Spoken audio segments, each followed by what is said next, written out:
Hello and welcome back to On the Workbench. Today we're taking a look at a pair of boots from Keen. This is not a sponsored video. It's a very important point. Find out more why we're talking about this here today, and we'll be back right after the intro.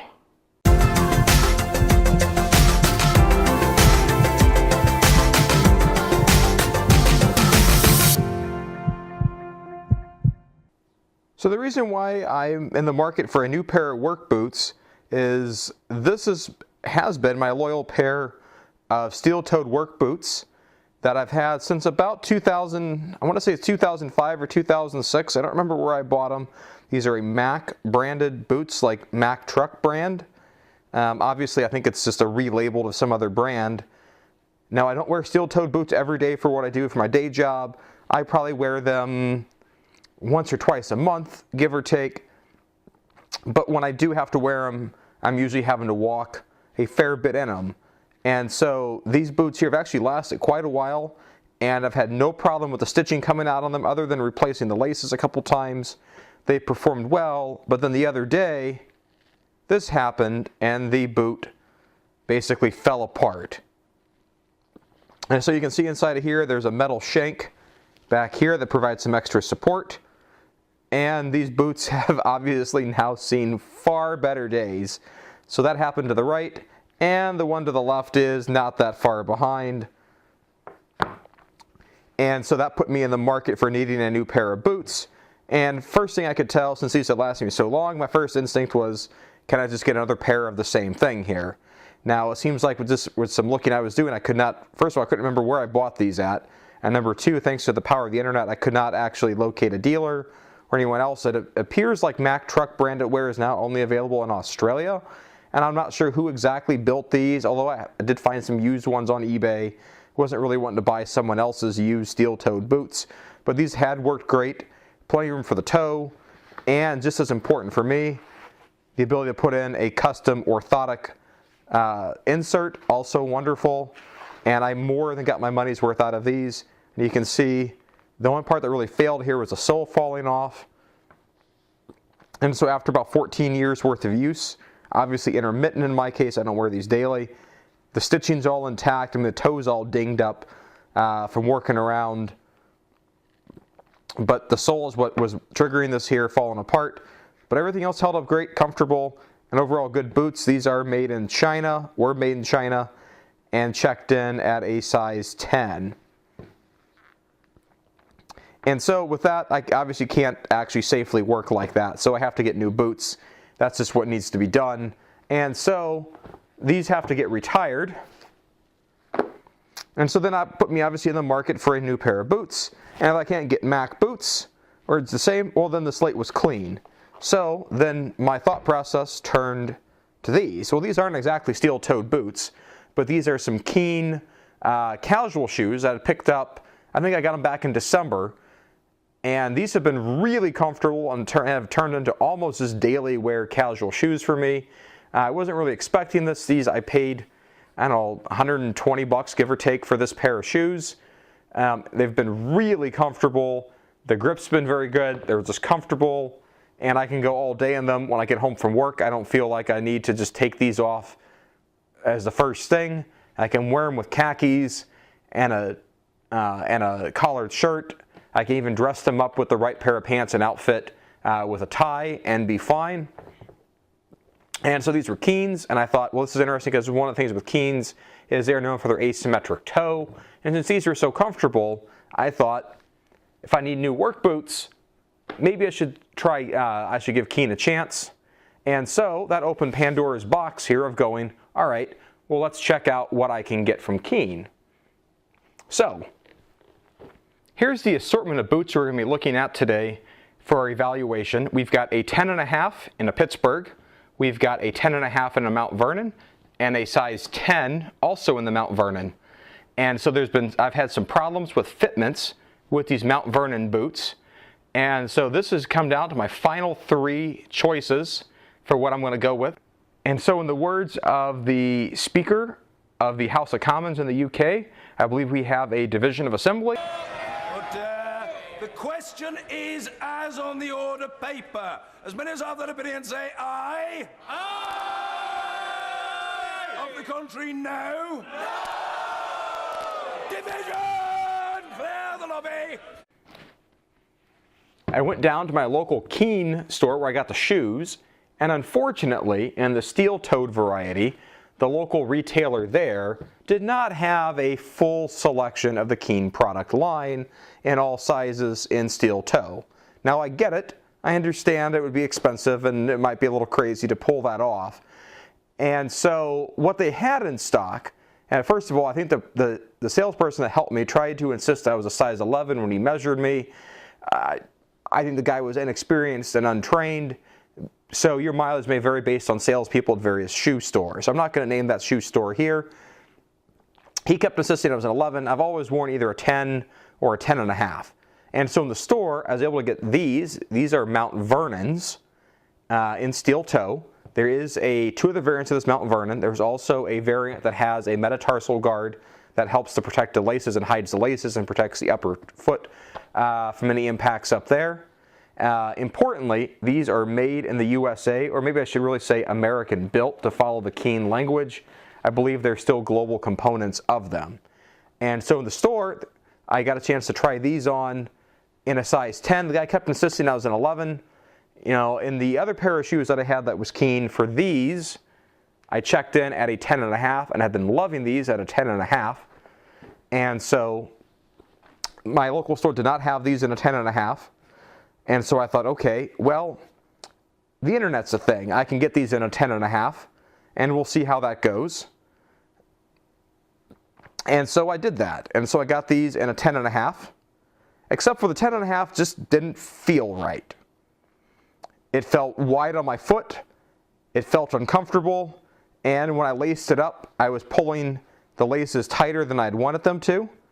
So then I placed another order for the same Mount Vernon boot, but in a size 10. So going from a 10.5 down to a 10. And then I also decided, because I really wanted to stay with something that's made in America. This has a Keen dry waterproofing. It's supposed to have an oil and slip resistant sole. But the key thing here, I like the idea that they're made in the USA, or at least assembled. And I want to say it's Oregon.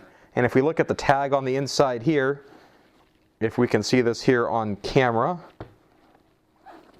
and it says, assembled with pride in Portland, Oregon, using the finest materials from around the world. So, okay, that's great. And I like this. I mean, it looks like it's well built. You can see the stitching. It's got real leather. I like that. It's got this extra durable, I don't know, it's like a softer plastic. Maybe it's a more ruggedized leather on the back. That's good. It's got the asymmetric toe that Keen is known for, where the toe caps are not interchangeable. And the rubber kind of comes over the toe to help protect that. You look at my old boots here, minus the falling sole. You can see how that toe gets dinged up quite a bit over time. And so I like that.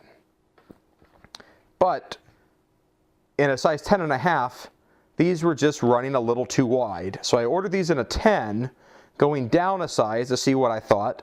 And they were still just uncomfortably wide on my foot. But when I placed the order to get this one here in a 10 that you see here in front of you, I also decided to flirt with another Keen variant, also steel toe. This is the Pittsburgh option. This also has the waterproofing on it. I've got some skepticism for how well I'll like that when it gets a little warmer outside, but I thought that's worth a shot. And so this specific boot variety here comes in a couple different color variations. This is the brown and yellow and black. There's also one that has some red in it that I just don't think looks very good. But this one I thought looked reasonably okay. And on this one here, I ordered it in a 10.5. And so here, if we look at the tag in these boots are made in China. These do have the ASTM rating on them in case there's any doubt with your company's safety officer that you're wearing appropriate footwear. And so at least for my specific foot, I found these Pittsburghs to be far more comfortable than the American-made alternative in these Mount Vernons. I really wanted to like these Mount Vernons, but these were just too wide, and I felt like I was having to pull the laces too tight, even in or at the 10.5, to get it around my foot. And then the 10, I could kind of kick my toe into the toe cap. And I'd rather not be able to do that in a pair of steel-toed boots. and they were just not that comfortable by comparison. Both of these I can put in a replaceable sole, which is good because I really like the custom orthotic that I can put in there for my foot. But my foot, I think it's a pretty normal foot. I wear a 10.5 in Asics, and I'm generally, or a 10 in Dockers. Just for reference, since a lot of the discussion I've had here so far is talking about the width of my foot, I'm going to take my dial calipers here, and I'm going to place them along the width of my foot here at the front, and that comes, at least for me, at 3.722 inches on my dial calipers. So just as a point of reference, compared to your foot, the measurement that I get at the heel of my foot is 2.591 inches. Again, just for reference, if that's of any use to you. But these Mount Vernons just run wide. I don't know how to explain it to you. It was just uncomfortable, and I had to pull these laces just too tight together, and I don't like the lace bite of pulling them too tight together, and my foot just slid too much right in the midsection here. Either at the 10, especially at the 10.5, and the 10 was just a touch short in the toe. And so I felt like I just could not get these Mount Vernon boots to fit right on my foot. Obviously, your mileage may vary. These Pittsburghs, on the other hand, I found to be much more comfortable. I could actually get a good fit where my foot was not rubbing. These felt like they actually fit a D-width foot or a normal width foot, more like I'm used to. So on the back here, one difference, though, I do have to say on these Pittsburghs, is I wish these Pittsburghs were cut just a little bit lower here in the back. These Mount Vernons are cut back just a little bit here. They're kind of the same, but it feels a little bit lower on the Mount Vernon, I have to say. Yeah. And these Pittsburghs do have a nice little loop on the back you can use to hang up if they need to dry out or just air out, or to help you put them on. This on the back here just has a tab, and that tab there doesn't really do much of anything, but I'll certainly take this little loop here. And then both of these have some protection here on the back. This has a couple extra bits of ribbing. Has the extra branding of Keen on it. Nah, I don't know if I'm too keen, on that. If we look at the sole on the Pittsburgh, and it says natural cushioning on the bottom there. If we compare that to the Mount Vernon, there are technically different soles. The one on the Mount Vernon that's on the right here is marketed as being slip resistant, and the box says oil and water resistant, but these Pittsburghs didn't actually say that on the box, but right here in the writing here it says oil and slip resistant right there in the sole. So I think both of these soles are going to be fine. They got some different colors in them, and the pattern's a little different, but I think that's fine. The only other difference I noticed with these Pittsburghs is these sit just a little bit higher in the foot, so these will make you just a touch taller than what you are in the American-made Mount Vernons. Obviously, again, your mileage may vary. I think one of the best comparisons I can think of on these Pittsburgh boots is these feel more like a hiking boot fit, but they have the steel safety toe in it, so that's all fine. Deals with the compliance issues. You can use the toe loop in here or not.